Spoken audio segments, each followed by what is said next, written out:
My wife lied about being single at work for years. I exposed her secret in front of her colleagues, then filed for divorce. I'm a 36-year-old guy. No frills, no unnecessary drama. I'm not an emotional wreck, I don't mind being wrong, and I don't play games. I just believe in treating people right and not lying to the ones you're supposed to care about. So, when I tell you I didn't see this one coming, I mean it. I didn't.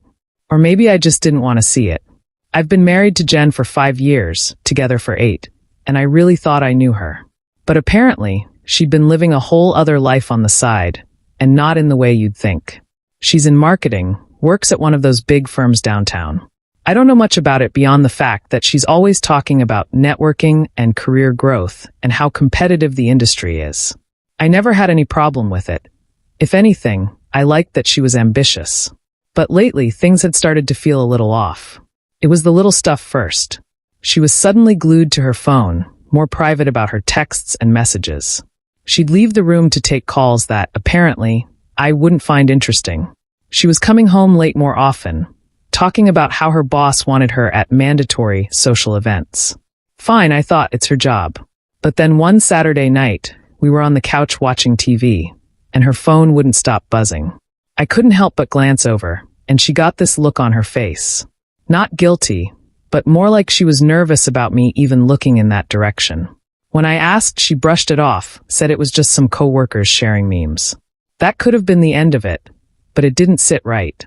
Things kept escalating after that.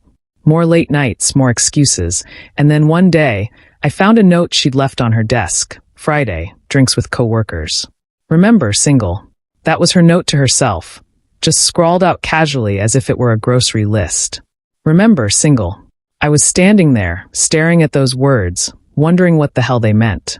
Why would my wife need to remember she was single? I waited until she got home and brought it up. She laughed it off, said I was being paranoid.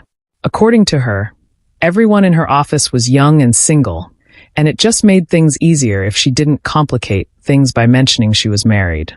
She said people treated her differently when they knew she was taken, and that pretending to be single was just a way to fit in. She was acting like this was totally normal. I told her straight up that this wasn't okay with me, but she said I was overreacting. She told me that I didn't understand how cutthroat her industry was, and that I should just trust her. I let it go for a few days, trying to convince myself I was being ridiculous. But the nagging feeling wouldn't quit. So I started paying more attention, and it wasn't long before I noticed other things. I logged into her Facebook, something I'd never done before. But when I did, I saw that she'd changed her relationship status to single. Not just that, but I was missing from her profile completely. She'd erased every picture, every post that had anything to do with me. I wasn't just out of sight, I was erased. I needed confirmation, so I reached out to one of her coworkers, a guy named Ben. We'd met once at a holiday party, seemed like a decent guy. I messaged him casually, mentioned I was Jen's husband, and asked him how things were going at work. He wrote back right away, said, "Wait, you're Jen's husband?" I didn't even know she was married. That was the moment I knew my marriage was a joke. My wife had erased me, pretended I didn't exist, all because she thought her job and her image were more important than our life together.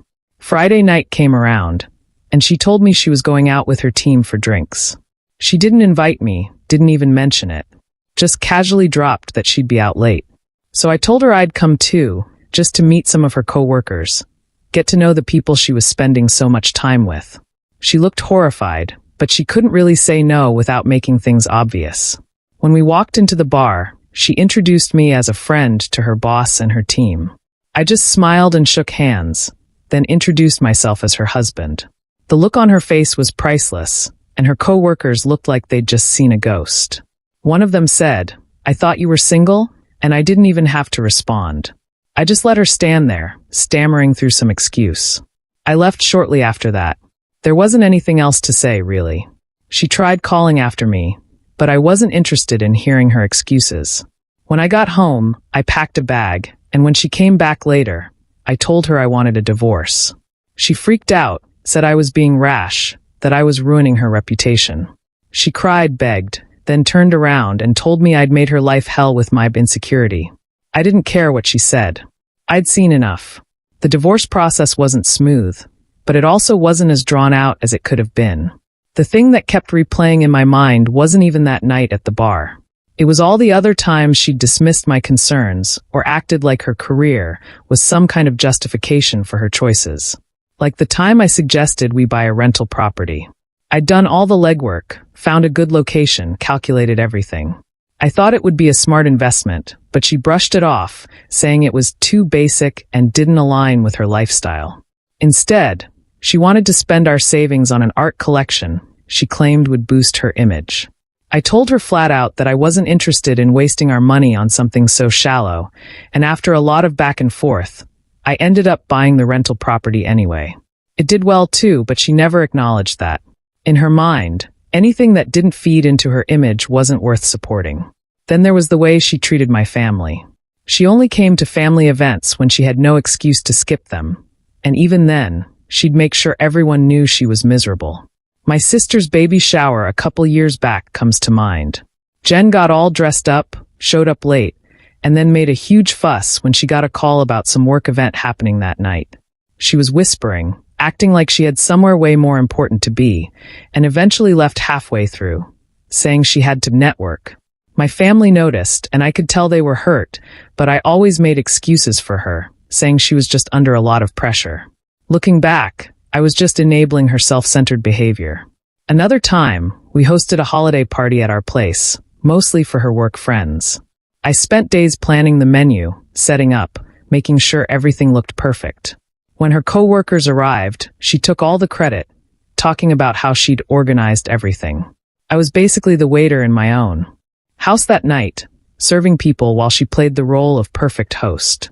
After everyone left, I told her it was pretty messed up to take credit for something we both worked on, but she waved it off, saying it was just easier if she played it that way. Apparently, even in our own home, I was just a side character in her little image project. The final straw, though, came after I told her I wanted the divorce.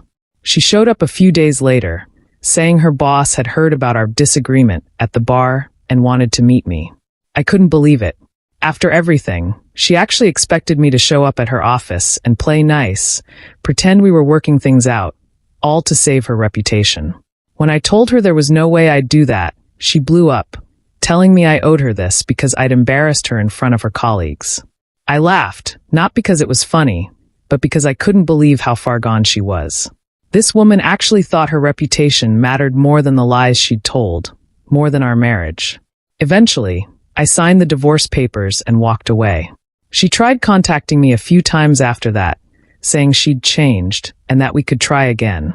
But I was done. She had this idea that she was special, that her career and image made her better than everyone else, including me. It wasn't just about her pretending to be single at work. It was the way she saw everything as a tool for her own ego, our marriage included.